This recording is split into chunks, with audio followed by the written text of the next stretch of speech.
close your eyes.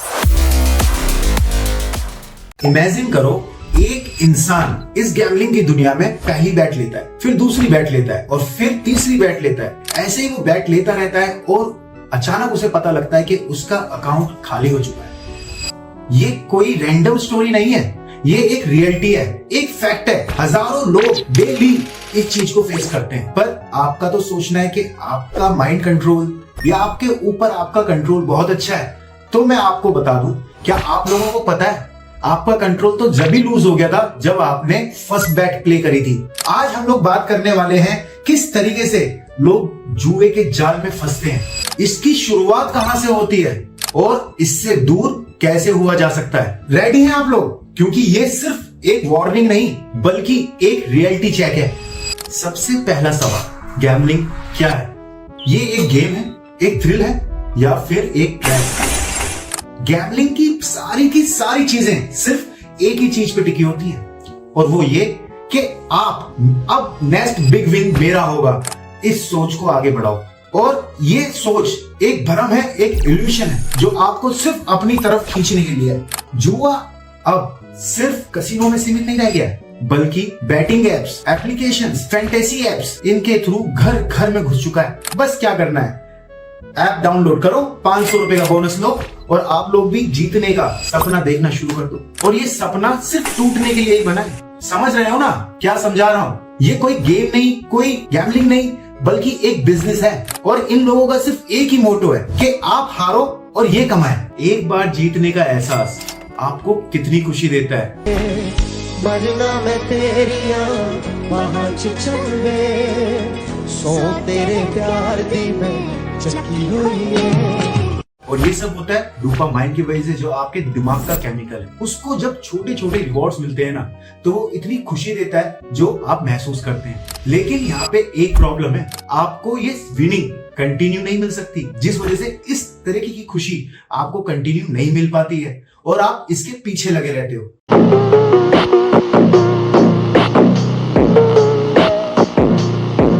इसको एक example से समझते हैं। किसी इंसान ने 100 रुपए लगाए, 100 रुपए से जीता वो 200।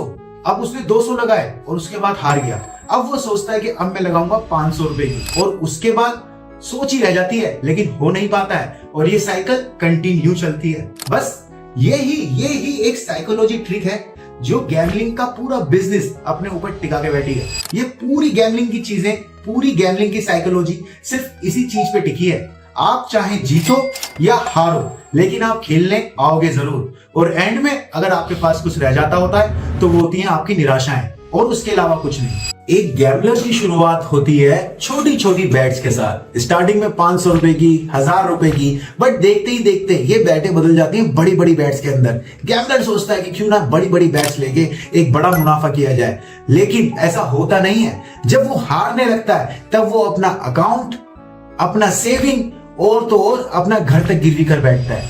अब सोचिए, जब जीतने के 1% चांस हैं तो 99% लोग क्या कर रहे हैं? पार्टी बैटिंग कंपनीज के हेडक्वार्टर्स में, कसिनो के हेडक्वार्टर्स में। और वो किसके पैसे से? सिर्फ आपके पैसे से। अभी हाल फिलहाल में जो स्टैटिस्टिक्स इसके चल रहे हैं उसके हिसाब से ट्रिलियंस का लॉस हो रहा है, और उसके अंदर आपके अपने 500 रुपए की भी कॉन्ट्रीब्यूटी है। वो 500 रुपए भी उसमें काउंट हो रहे हैं। थोड़ा इस बात पे भी गौर करिए। गैम्बलिंग का इम्पैक्ट आपके रिलेशन पे डायरेक्ट पड़ता है। जब आप गैम्बलिंग में हार जाते हैं, उसकी फ्रस्ट्रेशन और निराशा आपके बिहेवियर में साफ साफ दिखाई देने लगती है, जिस वजह से आपके रिलेशनशिप में, आपके परिवार में आपका झगड़ा स्टार्ट हो जाता है। इसी के साथ साथ आपके दोस्तों के साथ भी आपकी दूरी बढ़ने लगती है। अगर एंड में रह जाता है तो सिर्फ और सिर्फ आपका अपना अकेलापन। इसी के साथ साथ समझने की कोशिश करिए कि अगर आपका दोस्त आपसे कंटिन्यू गैम्बलिंग के लिए उधार मांग रहा है, आप कब तक टॉलरेट कर पाएंगे उसको? एंड में ये गैम्बलिंग आपको सिर्फ और सिर्फ एक शेल्फिश बना देती है। ट्रस्ट खत्म हो जाता है, रिलेशनशिप टूट जाता है, एंड में रह जाता है तो सिर्फ एक अकेला गैम्बलर अपनी निराशा और अपनी हार के साथ। एक बात समझना बहुत जरूरी है, जब आपका दिमाग और शरीर जब दोनों ही प्रेशर में होते हो तो आपका जीतना इम्पॉसिबल है। ये गैम्बलिंग एक पॉइजन की तरह है, ये धीरे धीरे आपको पूरी तरीके से खत्म कर देगी। अब सवाल उठता है कि अगर गैम्बलिंग सच में इतना बुरा है तो लोग इसे खेलना क्यों पसंद करते हैं।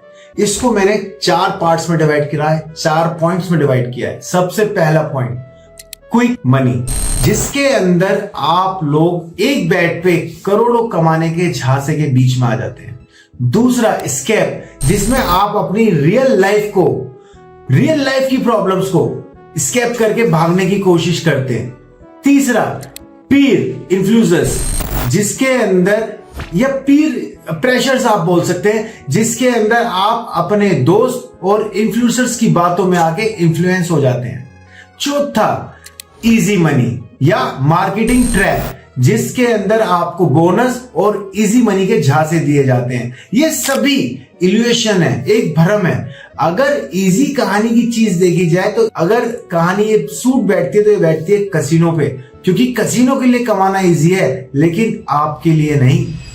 अगर आप गैम्बलिंग का शिकार बन चुके हो या आपका कोई करीबी इस एडिक्शन का शिकार बन चुका है तो इसका जो सलूशन है वो सिर्फ एक ही है, मदद लेना, काउंसलिंग करना, फाइनेंशियली प्लानिंग करना और अपने जानने वाले, अपने करीबी और अपने परिवार का सपोर्ट लेना।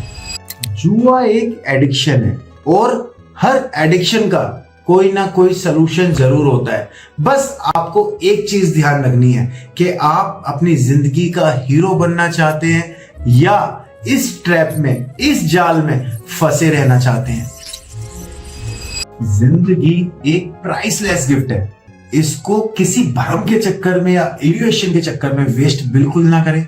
अपने डिसीजन को स्मार्टली ले और अपनी लाइफ को बिंदास जिए दोस्तों। अगर ये वीडियो आपको पसंद आई हो तो लाइक और कमेंट बिल्कुल करें और सब्सक्राइब करना बिल्कुल ना भूलें। धन्यवाद।